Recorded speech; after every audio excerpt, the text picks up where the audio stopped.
Joining me now is the former Senior Director of International Economic Affairs at the Reagan National Security Council, Roger Robinson, Jr. Roger, great to see you this morning. Thanks so much for being here.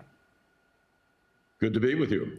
And we've talked so much about Chinese stocks listed on U.S. exchanges, and then we saw CATL go to Hong Kong to go public with the assist of J.P. Morgan and Bank of America. Then we saw John Molinar, the head of the China Select Committee, send letters to those banks, their CEOs, Jamie Dimon and Brian Moynihan, and say, look, depart this deal. Don't take this company public. Don't be involved. They said no. They went ahead, took the company public, and raised all that money. Your reaction? Well, first, John Molinar needs to be applauded for his energetic and visionary, courageous effort to bring these folks to account.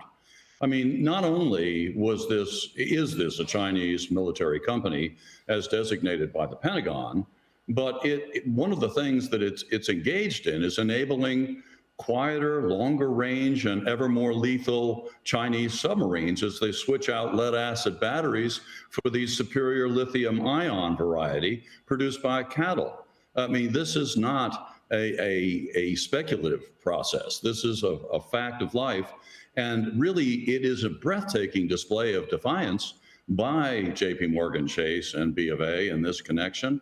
It flies in the face of the president's America First investment policy, which, as you well know, made very clear that there were to be no U.S. investors involved in Chinese military companies worldwide, period. And I don't want to see why they believe this Hong Kong gambit, as I would think of it, this end run was going to be successful. Sadly, it was, despite the great effort of Chairman Molinar and the committee, as you pointed out, but at what cost to their reputation and brand? Yes, now we have a Hong Kong IPO highway, as I call it, having been opened by this fiasco, and 13 PLA and human rights implicated companies, those that have been involved in abuses, are literally have applied and are lined up to go down that same highway with the assistance of U.S. banks, law firms, and consultancies. This is not what we were looking for.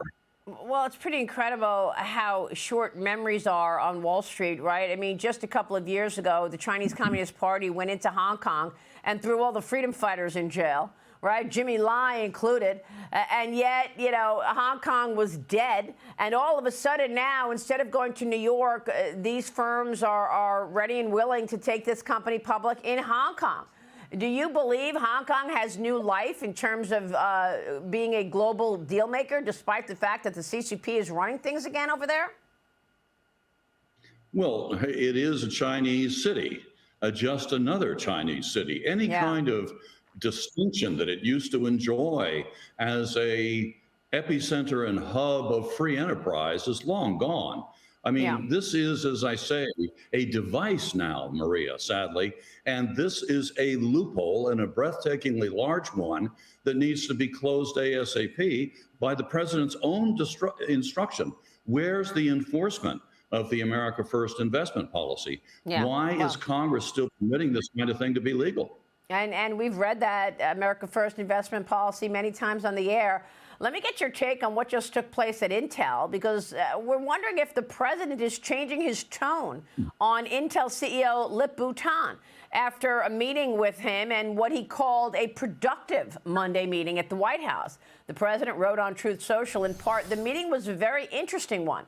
His success and rise is an amazing story. Mr. Tan and my cabinet members are going to spend time together and bring suggestions to me during the next week. Roger, you remember right after Tom Cotton, the senator from Arkansas, sent a letter to the board of Intel, President Trump said the CEO of Intel should resign. And now we see a little bit of a different tone from the president. And let me just remind you of Tom Cotton's letter. He writes to the chairman of the board of Intel, I write to express concern about the security and integrity of Intel's operations and its potential impact on U.S. national security. In March 25, Intel appointed Lip-Bu Tan as its new CEO. He reportedly controls dozens of Chinese companies and has a stake in hundreds of Chinese advanced manufacturing and chip firms. At least 8 of these companies reportedly have ties to the Chinese People's Liberation Army. Tom Cotton wants answers by the 15th of this week. He says, was the board aware of Cadence's subpoenas before hiring Mr. Chan as CEO? Because Chan was the CEO of Cadence Design before this. If so, what measures were taken to address concerns about Cadence activities under Mr. Chan? Did the board require Mr. Chan to divest from his positions in semiconductor firms linked to the Chinese Communist Party?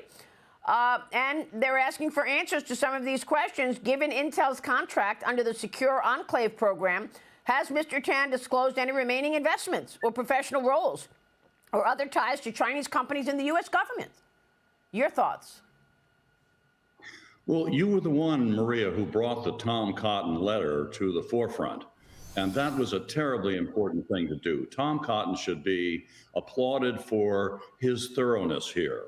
I mean, when Mr. Tan, and I would add that the president was very gracious to bring him to the White House and to hear his story. And I'm sure it's a fascinating one, and I'm sure he's a very accomplished executive. The problem here persists. That is that when he was head of Cadence Design for some 13 years, 6 of which he presided over export control violations of a serious nature. I think Gordon Chang mentioned some 56 instances of chips and other software that went to a Chinese military entity during that period. We know about the $140 million fine. Even when he had his own investments through venture companies that he founded, he regularly invested in Chinese PLA-linked companies. So I'm afraid, Maria, that even though the president's trying to give Mr. Tan the benefit of the doubt, it is something that, frankly, is difficult, if not impossible, to paper over. I would stick with the Cotton position on this one. Well, look, we've talked about China's infiltration of America many, many times, Roger, and now we are talking about the enemy above. My new Fox Nation special, which you have been so integral in, The Enemy Above, begins streaming today on Fox Nation. And this is an important special. Most people don't understand why space is so important. It's because that's where our satellites are. And an adversary may very well go and try to take our satellites down. We're talking about how China is trying to beat America in this space race. Watch this. We're going to be building autonomous fighter jets. We are going to be building large-scale autonomous vessels. We're going to be building autonomous spacecraft that patrol Earth's orbit, the moon's orbit, cislunar orbit, and beyond. It's our job here at U.S. Space Command and our goal to maintain space as a peaceful place and to reestablish deterrence. But if a war were to start, we are concerned it could start in space. Roger, you are one of the critical interviews in this special. Thanks very much for being part of this special on space. Tell us why this is so important as it relates to national security, Roger. Well, first, again, you and Fox Nation have done a great service by bringing this series, Underwriting the Enemy, now season 3, The Enemy Above, to the American people. The Chinese are seeking hegemony in space. It is vital to their asymmetric warfare effort overall against the United States. We're in a very perilous situation, as the documentary indicates. It is a blistering, eye-popping presentation that is required viewing for those that really care about America's continued leadership in space and protecting the vital space domain where we really can't live a day without space. Even Space Command agrees with that point. So the long and short of it is that we have to redouble our efforts to stop Chinese companies who are, in some instances, being underwritten by scores of millions of unwitting American investors through both the sale of their securities, stocks and bonds on our cap markets, but also through private equity. I mean, we are financing a not small part of this effort to undermine everything we stand for and believe in, which is sadly or properly connected to space. We now have to be accelerating our efforts to ensure that China stopped. What happens, Maria, if we see a Chinese flag planted on the rim of the Shackleton crater on the far side of the moon where there's purportedly the possibility of water? And you know what they're going to do. The first day they're going to declare that their territory. They're going to go through an instant replay of what they've done illegally in the South China Sea, where they're going to say, we now henceforth need their permission to orbit, land on, or operate on certain strategic locales on the moon. This is an intolerable event to take place. I don't think the president's going to abide by it.